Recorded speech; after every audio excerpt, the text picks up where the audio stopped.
સુરેન્દ્રનગરના એક મિલ માલિક સાથે 2.49 કરોડની છેતરપિંડી થઈ। આ મુદ્દે આરોપીના 4 દિવસના રિમાન્ડ મંજૂર કરવામાં આવ્યા। મિલ માલિકને ખાદ્ય તેલના 12,000 ડબ્બાઓના ઓર્ડર મળ્યો અને મહેસાણાના 3 ઇસમોએ નાણાં ચૂકવણી માટે 80 ચેક આપ્યા। જો કે તમામ ચેક બાઉન્સ ગયા હતા।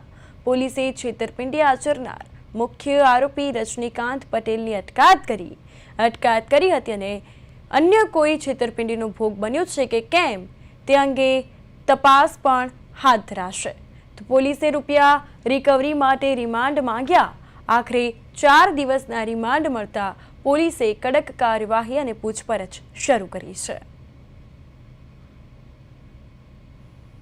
आ 2025 શરૂઆતના જાન્યુઆરીથી મે 2025 સુધીના સમયગાળામાં વિનસ પ્રોટીન્સ અને મારુતિનંદન પ્રોટીન્સ આ બે કંપનીઓ દ્વારા ફરિયાદી ડુંગરભાઈ કહેલા દ્વારા કુલ 12,317 અલગ અલગ કિંમતના ડબ્બા જેની કુલ કિંમત 2,49,34,315 થાય છે તે આ રાંદલ કુપા ટ્રેડિંગને આપેલા હતા। પરંતુ આ ટ્રેડિંગ કંપની દ્વારા તેમને આ ડબ્બાના સામે નાણાં ચૂકવાયેલા ન હતા। તેથી તેની તપાસ કરીને જે ગુનો નોંધવામાં આવેલો હતો